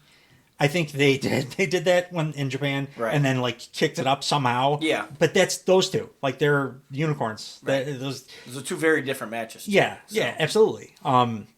It's something I think Swerve understands quite a bit is the escalation as a thing goes on, and so which is why I'm hoping that the main events of this week's Dynamite ends with a definitive Swerve victory. Yeah, leading us up to Revolution for like a one-on-one title match. It's been so nice having actual builds to these stories that are going to happen at this pay-per-view. It's weird. It's been a year. It's weird that it's been a year of actual storytelling, not this slow burn. Yeah. If you got to watch YouTube and you got to watch. I don't. Like, I'm not interested in extracurricular activities. Vlogs are not necessary. I already watch way too much wrestling. Right. I don't need to be watching personal vlogs to understand a story. So much stuff in my Netflix queue I got to get through. I don't got time for Beat the Elite. Simple. Be the Elite. I like story. Yeah. Simple story. I like right now, Bryan Danielson, his story is Eddie Kingston. Yeah, you beat me that one time, but I still don't respect you, and I'm going to show you that every opportunity I get. And that's it. That's right. And he does that simply. Makes sense. When Kingston was trying to put over the new guy they just signed, the indie guy, Danielson's music played, and he comes out because he does not respect them. Yeah. That's story. It's as basic a story as can possibly get. Sure. But that's story, and that's the kind you want in wrestling. Show, don't tell, and keep it simple. Yeah. So hopefully they'll continue doing more of that, and maybe give a few more of these guys to the bigger brother. Wardlow can go. Mr. Wardlow. Mr. Wardlow. Although if he does officially become Mr. Wardlow, I may want to keep him. But I think that's about it for episode 1. That's a lot for episode 1, yeah. The Chief Heat Podcast. Dave, always good chatting with you. And thanks everybody for joining us today. Hope to have you with us again in the coming weeks and months and years and decades. It's gonna be a long haul. Long haul. We're here for the long haul. Well, I'm in it to win it. I don't know what that means. But hopefully this does well enough that we can keep it going for a little bit without feeling too embarrassed about it. Thanks everybody. Nick and Joe is gonna love it. That's all that matters. Yep, absolutely. Yeah. Shout out, Nick and Joe. All right. Thanks, guys. Have a good one. Bye.